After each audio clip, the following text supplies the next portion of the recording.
la 21e édition internationale, c'est-à-dire pendant les vacances, parce que nous sommes à la 72e séquence. Depuis 26 ans, nous faisons un effort de jouer tous les trimestres.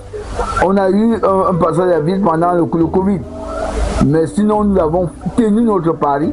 C'est pourquoi je vous dis que l'organisation déjà c'est déjà quelque chose de particulier. Ça ne se rencontre pas.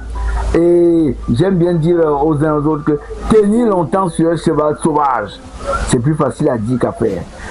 Organiser tous les trimestres pendant 26 ans, ça il faut le faire. Alors sur le plan sécuritaire, nous comptons sur la sécurité d'abord de l'ONIS, parce que la Golden Week nous permet d'avoir une sécurité optimale, en plus de la sécurité permanente qui est là-bas au Lembe.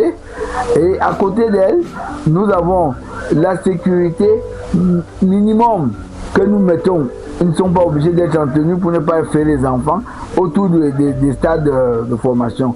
Et la sécurité sanitaire, nous avons au moins une douzaine de médecins résidents.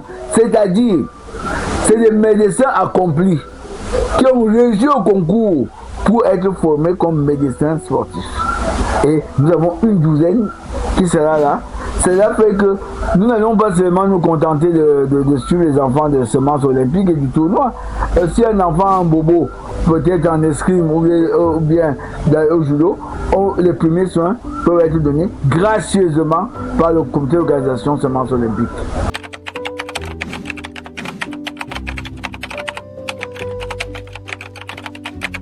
Ça c'est un acquis, mais on ne va pas célébrer toutes les fêtes. C'est-à-dire, nous le faisons tous les 5 ans pour que cela ait un écho particulier. Ça, Noël n'est pas chaque jour. Il est vrai que chez nous, chaque jour ressemble à Noël. C'est-à-dire, chaque séquence est une grande innovation dans le paysage footballistique camerounais. Je vous le répète, nous ne sommes pas là pour vendre les enfants, nous ne sommes pas là pour placer les enfants, nous ne sommes pas là pour détourner les enfants, nous sommes là pour leur apporter le jeu qui leur manque, le plaisir. Lorsque nous avons à Béni de Marois, ils viennent avec les 15 ans. Les 15 ans ne viennent pas pour être commercialisés. Lorsque nous avons les Highlands qui viennent de bâtir, ils ne viennent, mais c'est une découverte. C'est un tournoi de découverte, de brassage. Nous payons aujourd'hui des tribalistes. Si on se connaît, on aime que qui on connaît. Si on ne se connaît pas, comment est-ce qu'on va se supporter? Nous avons une équipe, parce que le choix a été très difficile. Nous avons par exemple une équipe qui s'appelle les enfants têtus. C'est un jeune homme qui s'engage à récupérer le maximum d'enfants de la rue. Et il a dit, vous êtes têtus, je vais vous introduire dans le tissu socio-économique de manière judicieuse. Voilà des choses à laquelle nous faisons face. Et nous disons, venez avec vous ici. Et nous avons l'ANAFOOT. Vous voyez un peu, l'ANAFOOT, c'est le creuset où se forment les meilleurs. Et c'est ce qui est suivi, même si l'ANAFOOT a quand même des petits problèmes avec l'environnement, parce que l'ANAFOOT est obligé de chercher lui-même les joueurs alors que nos championnats devaient lui en fournir.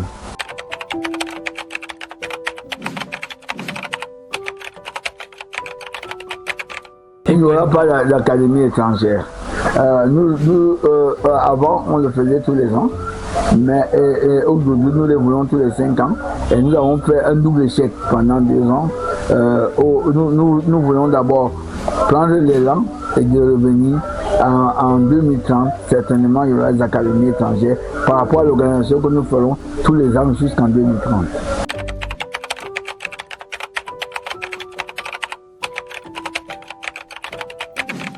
Je m'adresse d'abord à l'élément qui nous réunit, c'est-à-dire le jeune footballeur. Le jeune footballeur aujourd'hui a l'opportunité de jouer dans les meilleures, les plus hautes infrastructures, je pourrais dire en Afrique. Donc il a cette tendance-là, que ce soit sa fierté, que chacun ait une histoire à raconter à la rentrée, tous ces enfants-là. Et maintenant, aux parents, accompagnez vos enfants. Ils ne sont pas des enfants abandonnés. Voyez pour ce que les enfants font. Très souvent, ils viennent aux entraînements sans parents, mais accompagnez-les et vous les verrez faire des glissades sur la bonne pelouse. À tout le monde, j'exhorte à venir massivement aux activités de la Golden Week. C'était l'ONIES nous a offert quelque chose de terrible.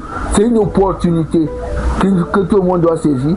Opportunité de la persévérance, de la perspicacité des responsables de l'ONIES.